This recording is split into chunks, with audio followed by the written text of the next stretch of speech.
quiero contarles que para mi hijo y para mí es un agrado estar acá, pero es un gusto estar aquí a la par de él.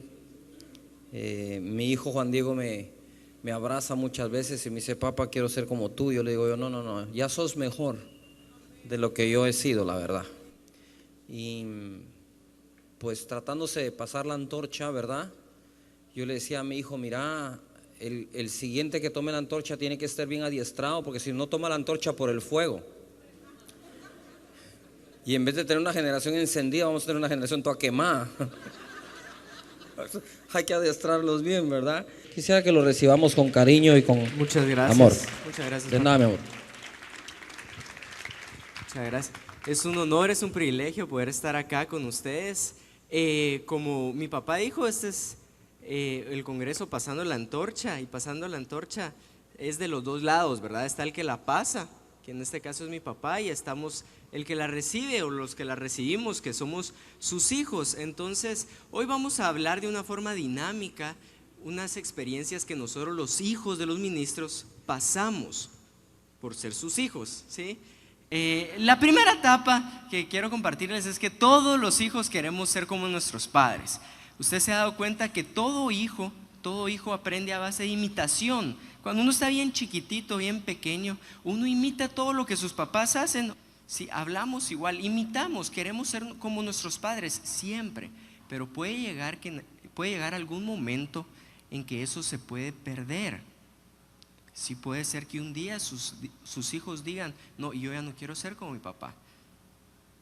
O puede ser que digan: no, yo prefiero ser un empresario, prefiero ser un maestro, prefiero emprender en otra área, pero no dentro del ministerio. Entonces la pregunta es: ¿por qué se puede llegar a perder este deseo que tenemos desde pequeños de ser como nuestros padres? ¿Por qué se puede llegar a perder? Y yo me di cuenta que hay dos cosas por las cuales se pueden llegar a perder. La primera es si usted no disfruta lo que hace como papá. Usted como papá tiene que aprender a disfrutar su ministerio. En nuestro hogar, gracias a Dios, no se han escuchado palabras como: ay, ya me cansé de ser pastor, o hubiera hecho otra cosa, o qué difícil es todo esto. Hemos visto a mi papá cansado, pero nunca quejándose de las ovejitas, o nunca quejándose del ministerio, o con ganas de tirar la toalla, ni a mi papá ni a mi mamá. Entonces, ¿qué es lo que pasa? Cuando un hijo mira que su papá no disfruta lo que está haciendo, él dice: no, ¿para qué me voy a meter yo en eso?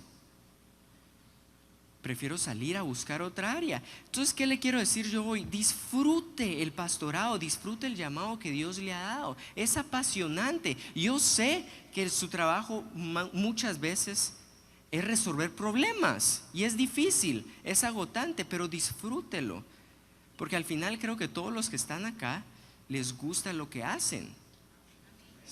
Lo hacemos por Dios y por la gente, ¿verdad? Entonces esa es la primera. Y la segunda es: sea exitoso en lo que haga. Yo le agradezco mucho a Dios.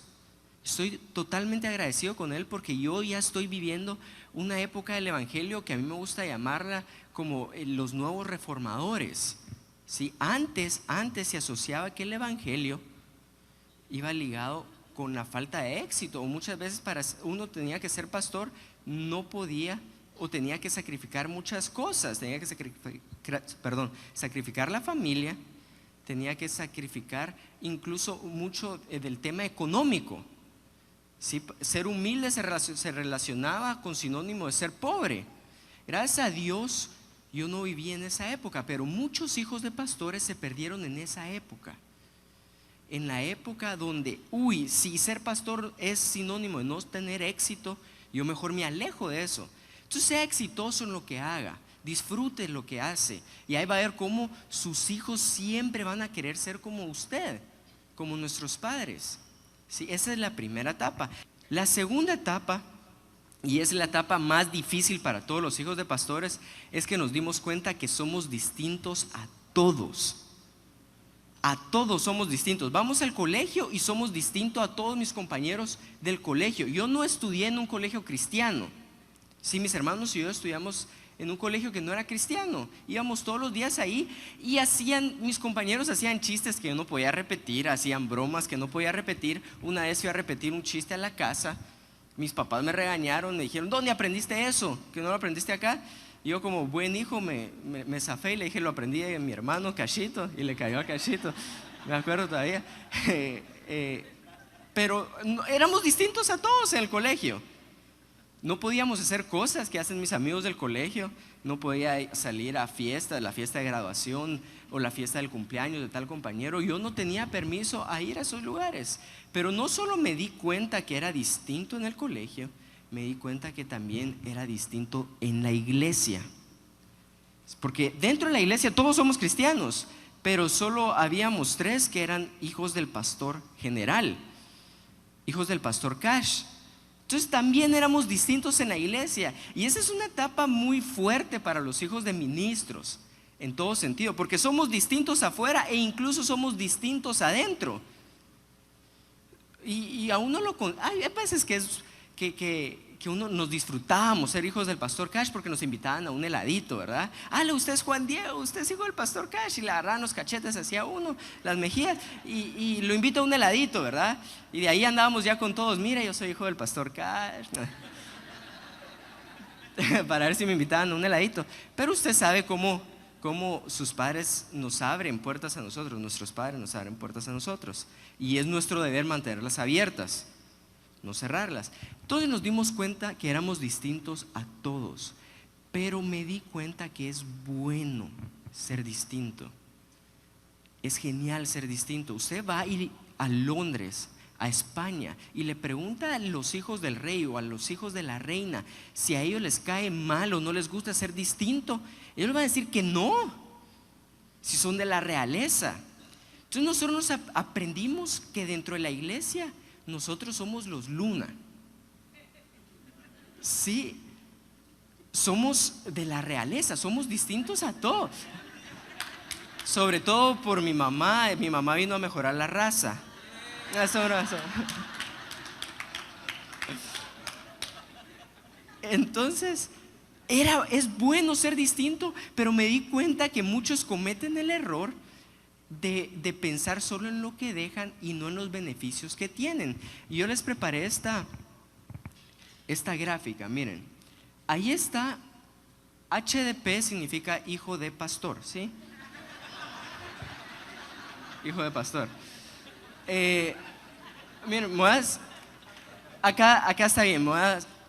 Ser distinto trae recompensa. Hay un cuadro verde que es la vida de no un hijo de pastor, ¿sí? Es la vida de un no HDP, ¿sí?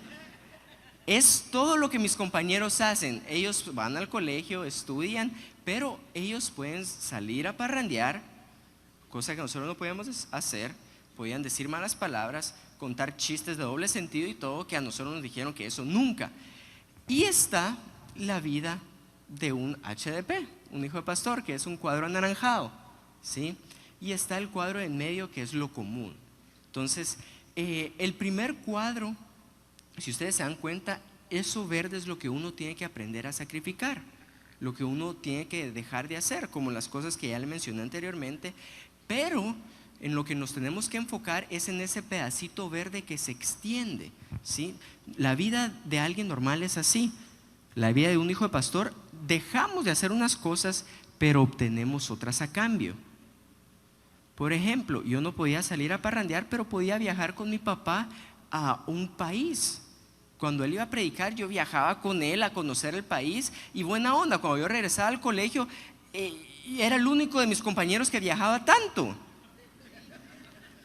por mi papá. Entonces yo tenía un beneficio a cambio de un sacrificio. En donde se pierden la mayoría de hijos de ministros es cuando usted le dice, no tiene esto, pero tampoco tiene lo otro. Entonces usted le reduce su cuadro solo a la parte cafecita que está ahí en medio, y se enfocan solo en eso. No, deja de hacer tal cosa, no hagas tal cosa. Entonces uno se siente encerrado y dice, yo no quiero esto. Para nada, porque qué feo si mis compañeros están disfrutando más la vida que yo. Incluso algunos usaron ese argumento o lo han escuchado por alguien más.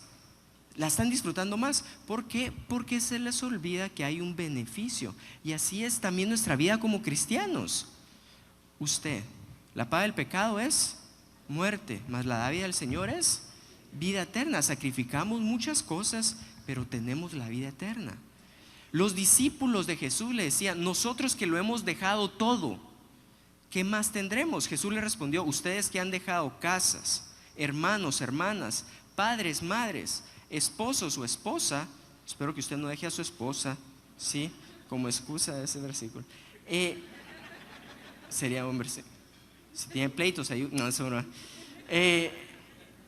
Y ustedes que tendrán 100 veces más y la vida eterna. Entonces hay sacrificio, pero hay un beneficio. ¿Sí? Esa es la segunda etapa que aprendí. Es bueno ser distinto a los demás. Jesús decía: ustedes son de este mundo, yo no soy de este mundo. Él reconocía que era distinto a todos. Jesús, ¿sí? Yo soy el Hijo del Dios viviente, el camino, la verdad y la vida. Él sabía lo que era, él sabía. Nosotros también somos distintos a todos. Con mis papás decimos: nosotros somos los Luna. Tenemos que aprender a llevar ese apellido en alto a donde vayamos, representando a nuestros papás, a la iglesia y nuestro nombre también. Es bueno ser distinto. La tercera etapa es una que vivieron muchos hijos de pastores. Gracias a Dios, a mí no me afectó tanto, y es que Dios me robó a mis papás. Si pueden poner la siguiente. Dios me robó a mis padres. Y es porque muchas veces nosotros no tenemos a nuestros papás en la casa, o nuestros papás viajan mucho, o están en la iglesia, o les toca, es parte del ministerio. Pero mi papá hizo varias cosas que me ayudaron a mí a entender lo que era su llamado, su profesión. Sobre todo de pequeño, que a nosotros de niños nos cuesta entender. Si usted le dice a un niño: mira, es que yo tengo un llamado del Señor, él no muy entiende, nosotros no muy entendemos así de pequeños. Es como buena onda, pero ¿qué quieres decir, verdad?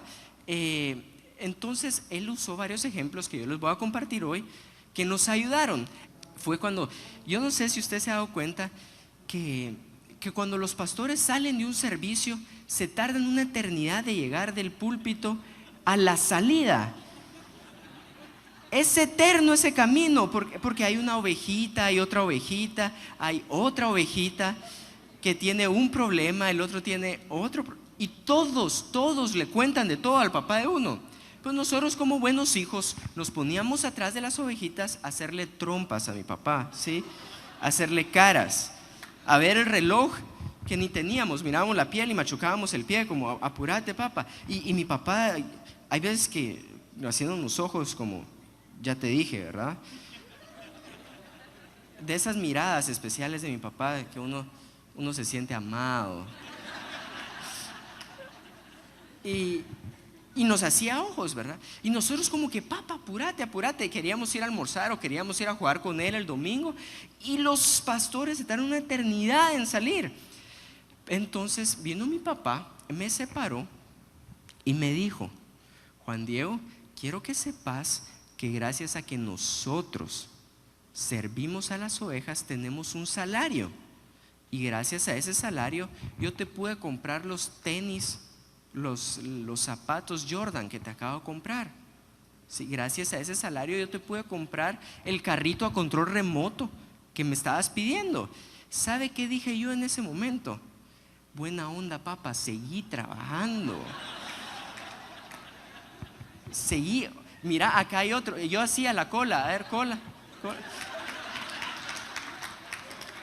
Consejos con el pastor K. Confesiones. Padre, lo volví a... Y entonces, cuando yo relacioné que el trabajo de mi papá me trae un beneficio a mí, su hijo, me trae un Tonka, un carrito de control remotos, yo dije: que mi papá siga trabajando y que trabaje duro. Pero nosotros a esa edad necesitamos relacionarlo de esa manera, porque si no decimos: Dios me robó a mi papá, Dios se lo llevó, yo no tengo padre con quien jugar, yo no tengo padre con quien compartir, y nos ponemos en contra de Dios o en contra de la iglesia, incluso en contra del ministerio. Y para pasar la antorcha no queremos eso. Queremos que los hijos también amen el ministerio. Entonces tenemos que aprender a relacionarlo de pequeños. Sí, mi papá tiene un trabajo como todas las personas, y él usaba frases como: Juan Diego, ahorita que vamos a Miami, quiero que sepas que vamos a trabajar. Vamos a tener tiempo para compartir, pero el viaje es para ir a trabajar. A él le tocaba predicar en una o en 2 iglesias, pero él me decía: vamos a ir a trabajar. Quiero que sepas que el domingo es nuestro día de trabajo. Y no hay ningún problema con decir eso. Jesús decía: ¿acaso no saben? Me es necesario estar en los negocios de mi Padre. Utilizó la palabra negocios. Me es necesario estar en los negocios de mi Padre, o en los negocios de mi Padre me es necesario estar. Entonces usted utiliza esas frases que le van a ayudar a que su hijo no relacione a Dios como un enemigo o a la iglesia como su enemigo. Más bien para que toda la familia se involucre en la iglesia. Esa es la tercera etapa. Y ahorita vamos a entrar a la cuarta etapa. Y esta etapa fue muy dura para mí. Es pequé y ahora qué. ¿Sí? Como buen humano, como vivimos en carne y huesos, hay tentaciones. ¿Sí? Usted sabrá mejor que yo. Por los años que ha vivido, digo yo. O sea, hay tentaciones y a todo hijo le entra la curiosidad de qué será probar el alcohol o tomar o probar el cigarro, el cigarrillo, qué sé yo. Entonces a nosotros también, como buenos hijos, nos entró la curiosidad de probar qué era el alcohol. Entonces yo me acuerdo que teníamos un invitado en la casa. Mis papás se habían ido de viaje, nos habían dejado con nuestra abuelita, y este invitado no era cristiano. Entonces se le ocurrió la idea de hacer una fiesta de 3 personas en mi casa esa noche. Mi hermano, él y yo. Hagamos una fiesta, dijo. Entonces él fue, como era mayor de edad, compró todo lo que tenía que comprar para la fiesta. Sí, compró el alcohol, compró vodka, compró tequila, me acuerdo. Todavía me acuerdo. Y lo llevó a la casa. Usted sabe que el tequila no se toma solo, se usa limón y sal. Ajá, un montón haciendo así, cachados. Entonces fuimos y agarramos el manojo de limones, la docena de limones a las 11 de la noche, y estaba partiendo limones yo en la cocina. Mi abuelita me iba a preguntar: ¿qué vas a hacer, Juan Diego? Una limonada en mi cuarto, le dije, una limonada. Obviamente creo que no se la creyó y me aparentó que sí se la creyó, y yo subí con los limones al cuarto, y ahí empezamos nuestra fiesta de 3 personas. Y me puse muy mal esa noche. Y fue bien duro. Mis papás regresaron. Yo en la mañana siguiente había sacado, tiré la botella y todo, pero mi abuelita más viva, la mamá de mi papá, yo insisto que ella es ninja. Es CSI Guatemala, y ella es la que encabeza todo. Mire, es pilísimas esa doña, y ni se imagina cómo agarra la chancleta ella. ¡Farra! ¡Pa! Y le regresa como si fuera boomerang. Y ni suda. Entonces, ella vino, rescató todo eso y se lo guardó a mi papá. Yo dije: ya me salvé, mi papá no se enteró, ya la hice. Pero mi papá regresó de viaje. Como cosa rara, regresó un domingo y iba a ir a predicar en los servicios de la tarde, pero mi abuelita le dijo: te tengo que hablar de algo. Yo: ay, ojalá no le diga de la limonada. Y le llevó todas las botellas y le enseñó. Mi papá regresó y me acuerdo que nos llamó al cuarto, separados, a Cachito y a mí. Y yo estaba sollozando, yo estaba muy mal, muy mal. Y le dije, y me acuerdo de estas palabras, y le dije: papá, yo no quiero perder mi llamado por esto. Y se lo decía llorando: papá, yo no quiero perder mi llamado por esto. Y las siguientes palabras son las que me marcaron por el resto de mi vida. Solo vamos a esperar un segundito. Me acuerdo, esa era la voz de mi papá hablando. Yo: muy bien, papá, muy bien. Y mi papá me respondía. Yo: muy bien, papá, no lo vuelvo a hacer. Y me acuerdo que me dijo: Juan Diego, por estas cosas no se pierde un llamado. Y esas palabras me marcaron el resto de mi vida, porque me pongo a pensar, ¿qué hubiera pasado si mi papá me hubiera dicho: Juan Diego, la echaste a perder? Hoy, ¿cómo fuiste capaz de hacer semejante cosa? Ay, vamos a orar, te voy a pedir que ayunes 70 días a ver si así lo recuperas. No me dijo nada de eso. Me abrazó, y abrazado me dijo: Juan Diego, por estas cosas no se pierde un llamado. Y me marcaron esas palabras. ¿Qué le quiero decir hoy? Nosotros los hijos pecamos y vamos a pecar, pero entonces, ¿cuál va a ser la respuesta delante del pecado? Jesús dice que vino a salvar al mundo y no a condenarlo. Sus palabras como pastor, como padre, tienen que ser palabras que salven a su hijo y no lo condenen. Palabras que lo afirmen y no lo echen a perder. Entonces, ¿qué le quiero decir yo hoy? Ame a sus hijos, ¿sí? No los condene. No, yo sé que es un momento muy difícil, que qué pensará el ministerio, qué pensará la iglesia, qué pensarán tales personas. Deje todo eso a un lado y abrácelo y afírmelo como hijo, ¿sí? La quinta etapa, ya estamos llegando al final, es cuando me toca predicar. Yo le había puesto a este punto: paciencia, piojo, que la noche es larga. Mi mamá me lo decía bastante: paciencia, piojo, que la noche es larga. Sí, entonces yo aprendí que todos los hijos de pastores todos los hijos de ministros estamos en una etapa de formación y en una etapa de exposición. Jesús empezó su ministerio hasta los 30 años. Pasó 30 años siendo formados.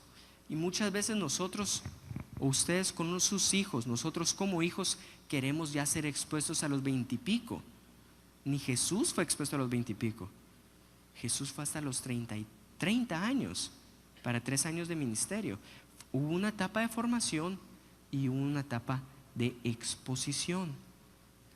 Puede estar la otra cara de la moneda, que los papás están muy ansiosos porque su hijo predique ya.